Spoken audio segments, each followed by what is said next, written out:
Hello and welcome to a weird old week at the Guardian Film Show. It's the immediate aftermath of James Bond, and all the other big and medium-sized pictures appear to be running for cover. All that remain are those underdogs either desperate or crazy enough to take on the full might of 007. Some may call them losers. We prefer to think of these films as heroes in waiting. Here they come, the wild outsiders. Black Souls is a tale of gangsters and goats from the rocky toe of Italy.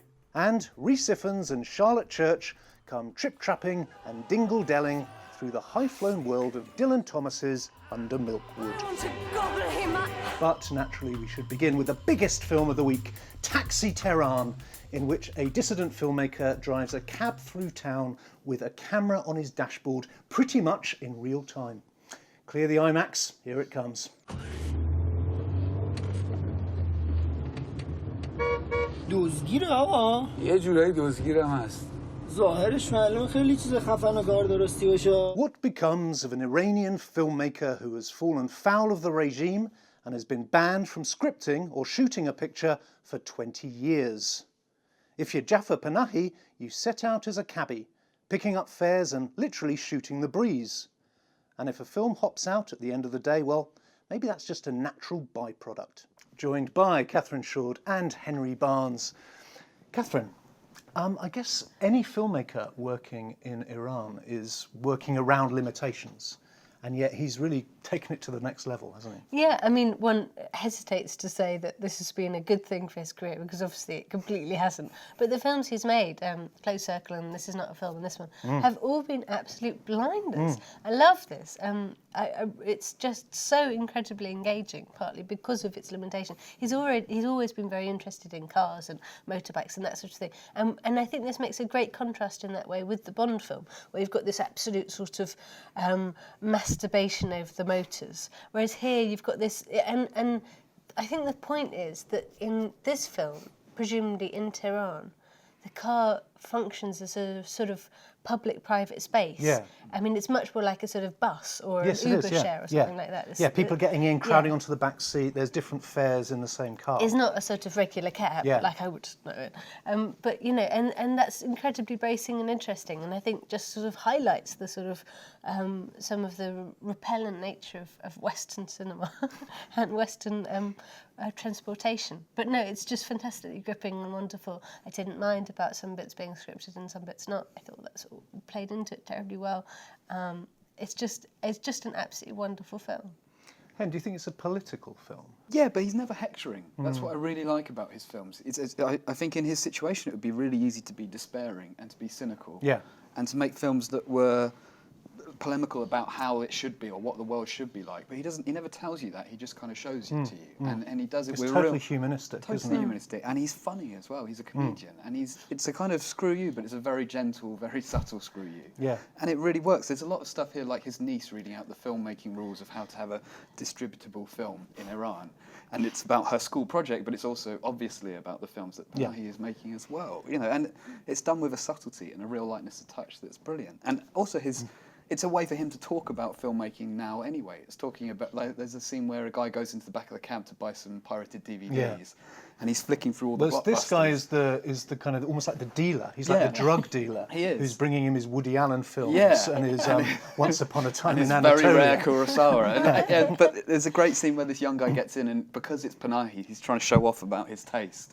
So he's saying, "Oh yeah, have you got anything more arty and more Indian?" Watching to check his reaction, and you know that's his kind of comment on film audiences today, right? Yeah. He's saying that people probably do want to be seen to be classier than they are really, but we're still addicted to blockbusters and we can't get away from it. You're saying that it's been a kind of indirectly a kind of interesting thing that's happened to his career, and yet presumably these aren't the sort of films that he would ideally be making. He's having to, you know, necessity is the mother of invention here, isn't it? But that's often the way with great works of genius, isn't it? The more confined the space, the greater the art that you're having to use the difficulty. Exactly, and I mean, I didn't really know much about him prior to his, this terrible, unfortunate ruling, and it's a pleasure to be introduced to him and his world. Didn't you interview him for Crimson? Twice, for Crimson Gold. Yeah. And he was fascinating, and it's really strange to have sat with this person who is now gone off into this weird sort of shadow existence. It's got this similar thing to Ai Weiwei in a way as well. That I think probably his reputation in the West has helped him. I think he's aware of how Western critics, Western filmgoers are watching his work and seeing it as a satire of some sense about Iran. And not that gives him protection at all, but it does give him confidence, I guess, and a license to keep saying what he's saying in the way he does. Do we have any sense of how his situation has changed in Iran? I mean, he notoriously fell out with the Ahmadinejad regime, but presumably the Rouhani regime is looking on him a little, or at least almost averting their eyes a little bit. I think it's sort of plateaued, hasn't it? There hasn't been anything, he's lying low in this blowful way, and they haven't sort of blown up recently. I mean, it was at Berlin, wasn't it? And I mean, it's much more explicitly a film that he's made than This Is Not a Film, which they had to smuggle out of Tehran on a USB in a cake. And you also get this weird doublespeak where he won the prize at Berlin, and then the authorities said, we'd really like to congratulate him on the prize and criticise the festival for distributing this film. So, which is it? Good news and bad news. اگه تندتر بری حتما میرسیم انشالله میرسیم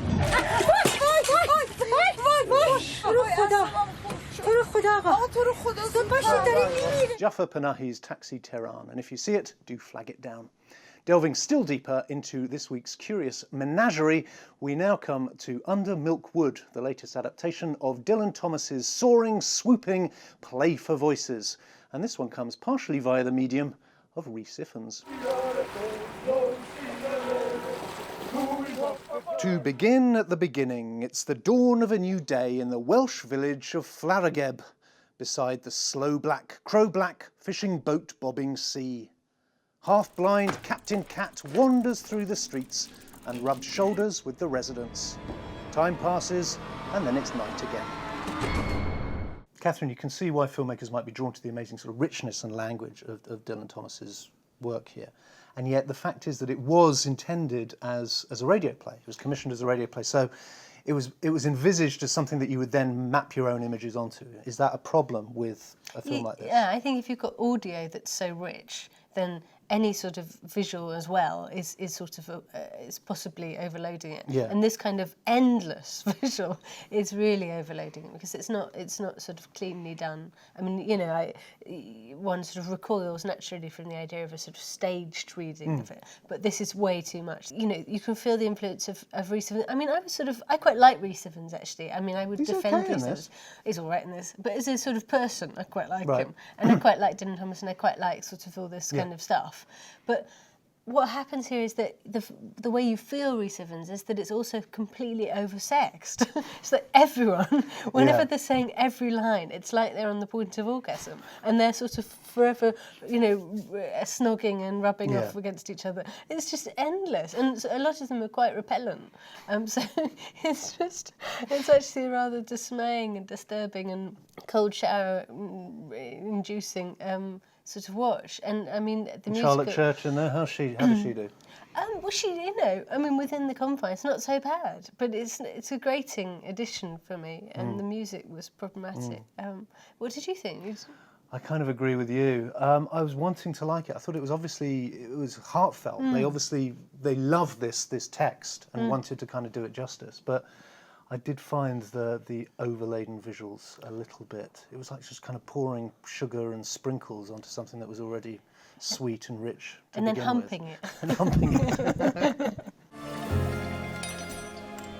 Mr. Pugh in the schoolhouse opposite takes up the morning tea to Mrs. Pugh and whispers on the stairs. Here's your arsenic, dear. And your weed killer biscuit. I've throttled your parakeet. I've spat in the vases. I've put cheese in the mouse holes. Here's your nice tea, dear. Too much sugar. Kevin Allen's heartfelt, wobbly adaptation of Under Milk Wood there. And this week's skittish, globe-hopping show duly comes to rest down in Calabria, in the rocky landscape of southern Italy, where the brothers are squabbling and the souls have been burnt black. Francesco Munzi's Black Souls is a pressure cooker family saga, steeped in mafia lore and surely pointed to disaster. Eldest brother Luciano has turned his back on the business to spend more time with his goats. But his upstart son stirs up all manner of trouble, and the old gangster life comes back to claim him. Henry, the moral of this one is stick with the goats. Yeah, loads of goats. Always stick with the goats. There's a scene where two mobsters steal two goats and use it as a snack. Yeah. Which Yeah. is As a really, snack? As a snack. They They're have a snack on a hungry, goat. so they break into like a barn and run out with two goats, and the next shot you see the goats Skin them and then roast Yeah, them. Do they need one each? they need one each. Big They got guys. happy appetites. Jesus. I mean, the obvious comparison with this film is Matteo Garrone's Yeah. Gomorrah. But actually more interesting, I think there's links to things like Bullhead. It's this kind of rural gangsterism. Yeah, it is, isn't it? Which is really interesting. Long, big, open spaces.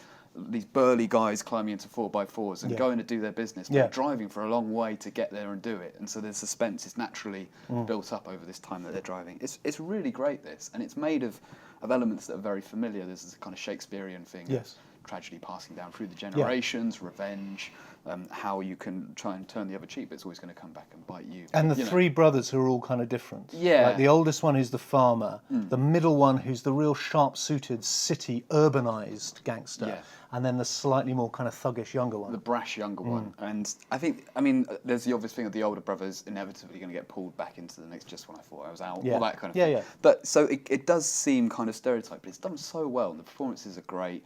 It's really sharp and clever, and the dialogue is just spot on. It's a really, really interesting gangster film. And so many, I mean, the pitfalls of a lot of gangster movies is that it's kind of consequence-free violence, and it just sort of explodes, whereas this shows how this world operates, and this world operates on a very set of rules, and it's very finely calibrated and delicately balanced. So you have the thing of the son shooting up the bar in the local town that nobody seems to go to anyway.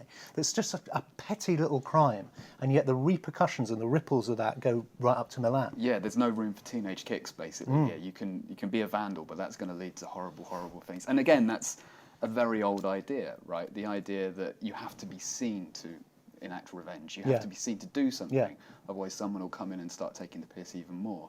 But the way that they balance those elements, this idea of the guy trying to get out of the game but never finally managing to do it, with the younger son who wants to get into it because he's ambitious and he's bored, they feel like real hearty characters and really full of life.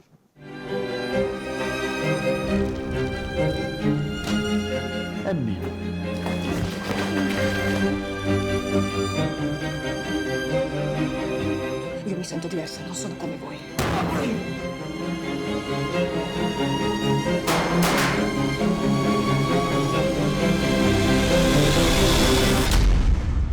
Francesco Munzi's excellent Black Souls there.